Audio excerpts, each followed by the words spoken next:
Assalamualaikum warahmatullahi wabarakatuh. Pada akuntansi dasar pertemuan 13 tentang akuntansi perusahaan industri atau pabrik, temanya ayat jurnal penyesuaian dan neraca lajur. Saya, Triindah Estiani. Pertemuan 13 tentang akuntansi perusahaan industri atau pabrik, jurnal penyesuaiannya untuk menyesuaikan bahan baku. Persediaan bahan baku awal, debitnya ikhtisar, harga pokok produksi, kreditnya persediaan bahan baku. Kemudian persediaan bahan baku akhir, penyesuaiannya adalah persediaan bahan baku debit, kreditnya ikhtiar harga pokok produksi.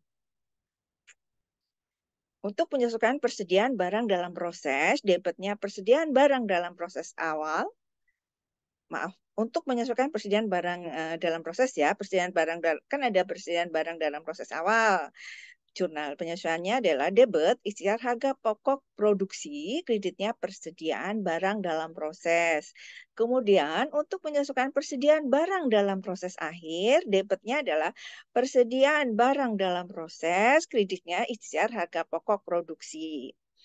Untuk menyesuaikan persediaan barang jadi, untuk persediaan barang jadi awal ya, debitnya ikhtiar laba rugi, kreditnya persediaan barang jadi. Kemudian persediaan barang baku yang akhir ya, yang akhir ini persediaan kan ada debitnya persediaan barang jadi, kreditnya ikhtisar laba rugi. Jadi yang ada awal, ada yang akhir ya.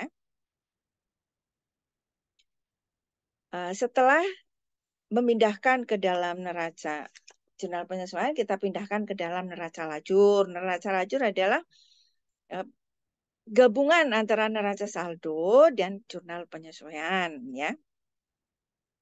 Cuma bedanya bentuk neraca lajur dalam perusahaan industri, ini ada nama rekening, neraca saldo, AJP, neraca saldo setelah penyesuaian, ada harga pokok produksi. Ya kalau di perusahaan jasa dan dagang kan nggak ada. Jadi ada laporan harga pokok produksi nanti. Dan ada laba rugi dan neraca. Makanya nanti di laba rugi itu jumlahnya nanti jangan diperhatikan ya. Soalnya nanti ini hanya berupa laporan aja. Ini contohnya ya. Neraca lajur perusahaan industri bagian kolom neraca dalam perusahaan industri hampir sama dengan neraca lajur yang sudah dipelajari. Hanya kolom neraca saldo disesuaikan tidak ada, diganti dengan harga pokok produksi. Kolom harga pokok produksi berisikan nama perkiraan. Jadi ada pembelian bahan baku, retur pembelian bahan baku, beban angkut bahan baku, upah langsung, biaya produksi tak langsung, ikhtisar biaya produksi. Misalkan PT ABC 31 Desember menyusun neraca saldo sebagai berikut. Ini dianggapnya udah pinter ya. Jadi bentuk neraca saldonya lurus. Nanti dibagi-bagi sendiri ya. Deda kas, piutang, pelengkap persediaan barang. Jadi bahan baku, persediaan barang dalam proses. Nanti pindah-pindahin sendiri ya.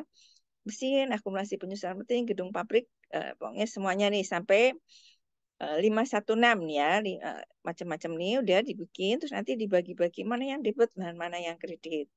Kemudian data penyesuaiannya adalah persediaan perlengkapan kantor yang pertama 50.000, tahunnya diisi sendiri ya. Kemudian nomor 2, persediaan barang jadi 10.000 unit produksi. Tiap unit telah menggunakan bahan baku 175.000 dan upah langsung 150. Ya. Kemudian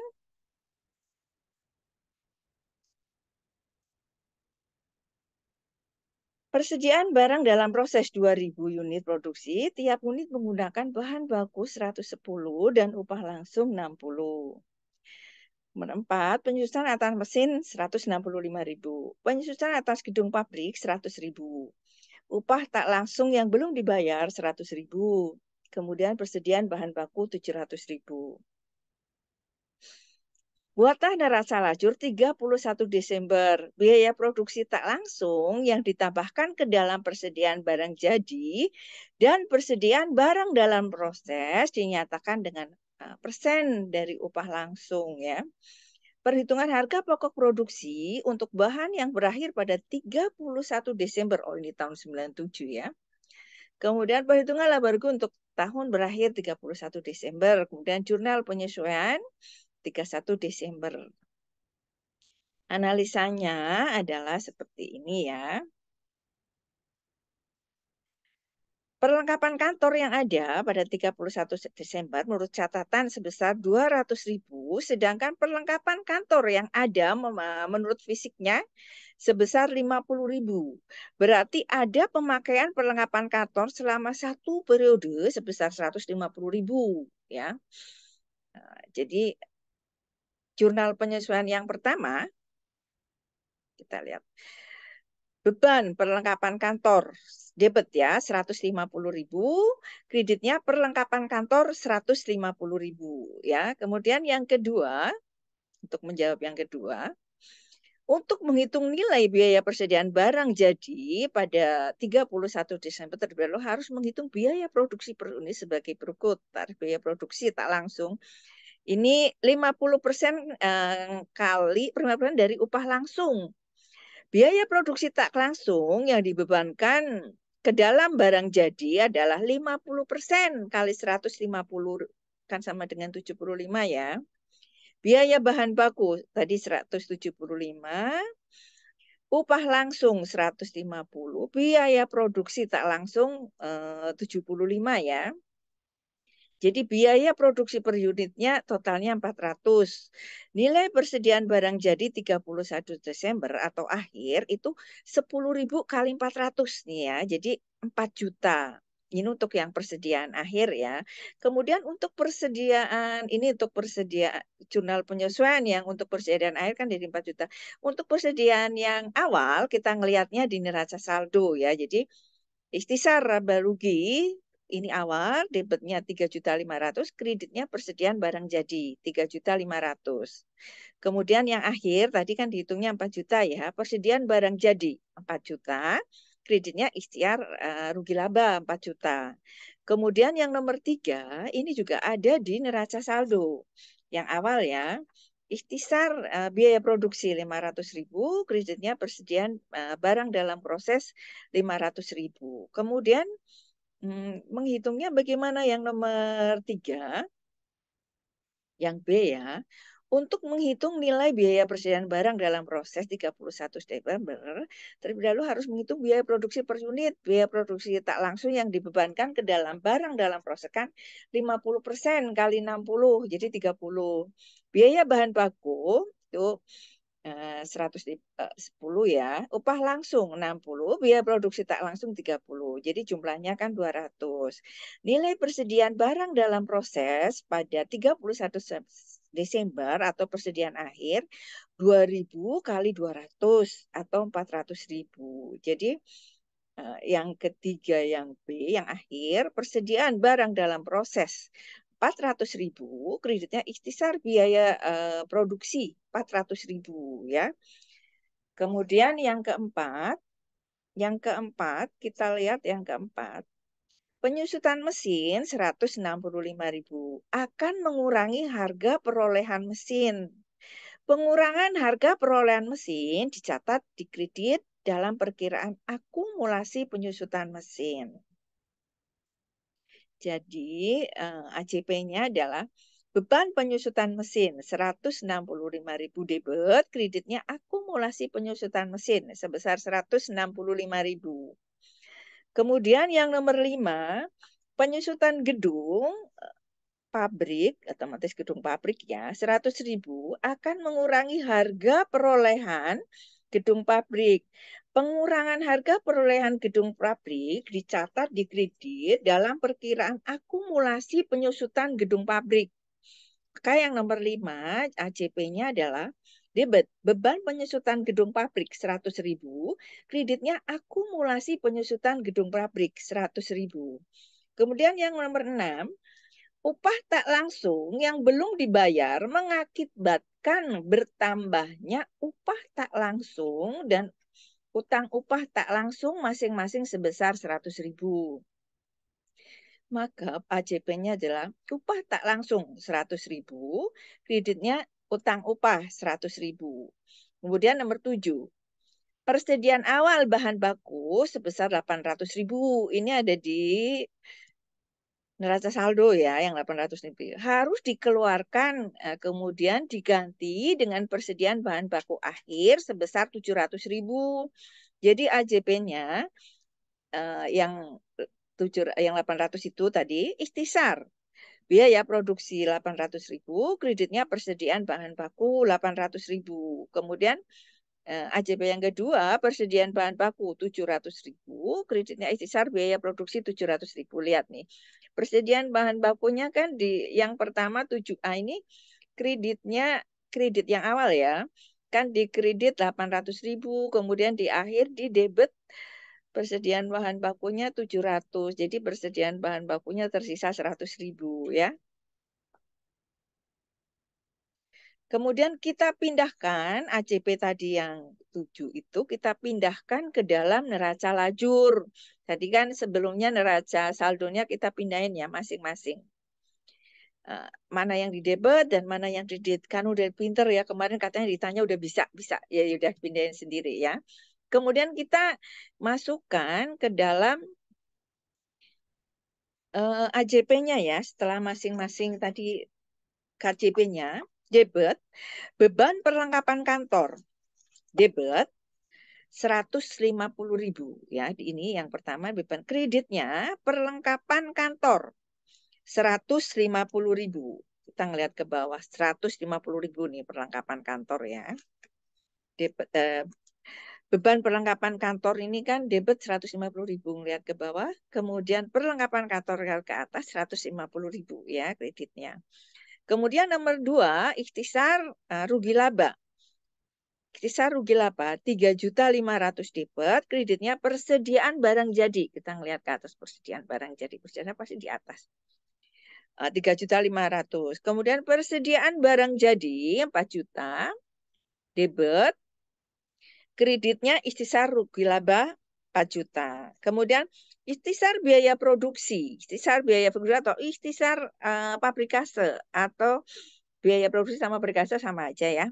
Itu 500.000, tapi di sini nanti digabung sama yang ketujuh ya, 500. Tapi nggak apa-apa. Terus nanti dipisah aja nggak apa-apa ya. 500.000, kreditnya persediaan barang dalam proses 500.000 taruh di kredit. Kemudian persediaan barang dalam proses di debit 400.000. Kreditnya ikhtisar biaya produksi 400.000. Kemudian 4, beban penyusutan mesin debit 165.000. Kreditnya akumulasi penyusutan mesin 165.000. Kemudian yang kelima, beban penyusutan gedung pabrik 100.000 debit, kreditnya akumulasi penyusutan gedung pabrik. Nomor 6, upah tak langsung debit, kreditnya utang upah. Yang ketujuh, 7A ya, ikhtisar biaya produksi 800.000 debit, kreditnya persediaan bahan baku. Kemudian yang akhir, persediaan bahan baku akhir debit 700.000, kreditnya ikhtisar biaya produksi. Dalam hal ini ikhtisar biaya pabrikase atau ikhtisar biaya produksi ini yang nomor 3 dan nomor 4. Nomor 3 ya. Dan nomor 7. Sorry, nomor 3 dan nomor 7 ini digabung ya, debit ya. 1.300.000. Kemudian yang nomor 3 yang kredit gabungan 400 dan 700, nomor 3 dan 7 ya, 800 dan 700. Jadi 1.800.000 yang debit 500 dan 800. Nomor 3 yang kredit 400 dan 700 ya. Kemudian kita masukkan kemana? Nih, ada laporan harga pokok produksi atau ikhtisar pabrikase. Nanti ada laporan harga pokok produksi. Kita lihat yang masuk ya, yang masuk dalam laporan harga pokok produksi. Kalau yang neraca, yang masuk ke dalam laporan, kan kita selisihkan dulu ya. Yang masuk ke dalam laporan harga pokok produksi, kita lihat adalah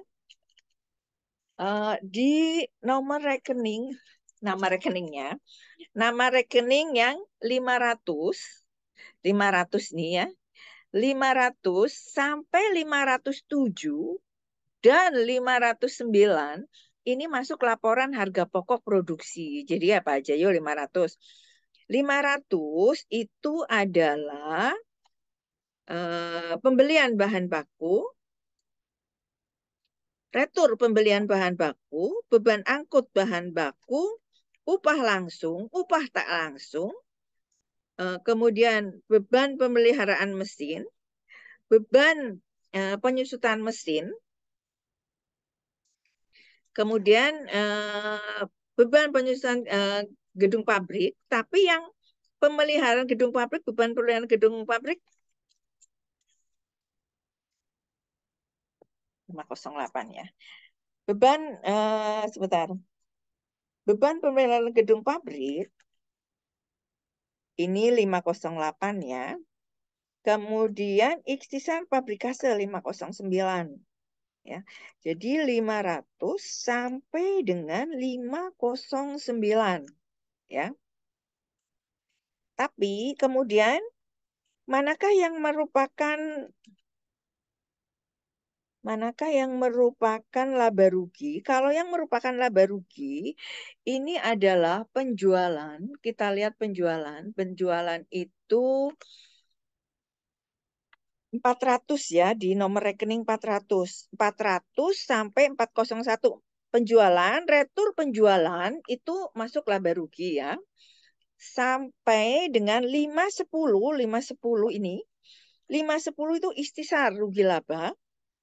Ikhtisar rugi laba. Kemudian sampai 516. Jadi ikhtisar rugi laba, beban gaji kantor, beban listrik, beban perlengkapan kantor, beban iklan, kemudian beban gaji penjualan, beban kendaraan operasi itu masuk laba rugi. Terus yang masuk neraca mana? Yang masuk neraca itu nomor 100 sampai 301. Jadi yang kas sampai dengan laba ditahan itu masuk ke dalam neraca ya. Jadi nanti untuk berikutnya kita bisa pindahin ya. Nah, terus ini caranya bagaimana? Nih ya, lihatin ya. Ini kebetulan jumlah yang neraca saldo kan 26.330 ya, 26.336. Terus penyesuaiannya 10.415, 10.415 betul sama. Kemudian ini nih. Laporan harga pokok produksi yang debit ini jumlahnya 4.700.000. Sementara yang kredit jumlahnya adalah 1.400.000. Selisihnya 3.350.000 ini masuk ke dalam harga pokok produksi ya. Jadi 3.350 itu adalah harga pokok produksi. Nanti ada laporannya. Kemudian perhitungan rugi laba. Perhitungan rugi laba ini ada selisih sebesar, kita lihat di neraca ya, kita langsung kabur aja ke neraca. Ke neraca ini ada 22.800 ya, 22.800 di debit, tapi yang di kreditnya ada selisih 595. Nah, 595 itu merupakan laba bersihnya ya. Jadi nanti penyusunannya. Jadi kita jangan melihat di laporan laba ruginya ini kadang-kadang membuat kok bisa beda gitu. Jadi nanti kita selisihkan karena di laporan ini ada laporan harga pokok produksi dan ada laporan rugi laba. Jadi bedanya seperti itu. Udah bisa ya? Mudah-mudahan bisa. Pinter-pinter kok. Nih ya. Jadi selisihnya 595. Untuk pertemuan 14 besok laporan harga pokok produksi sama perhitungan laba rugi. Ya udah sampai di sini dulu. Billahi taufik wal hidayah. Assalamualaikum warahmatullahi wabarakatuh.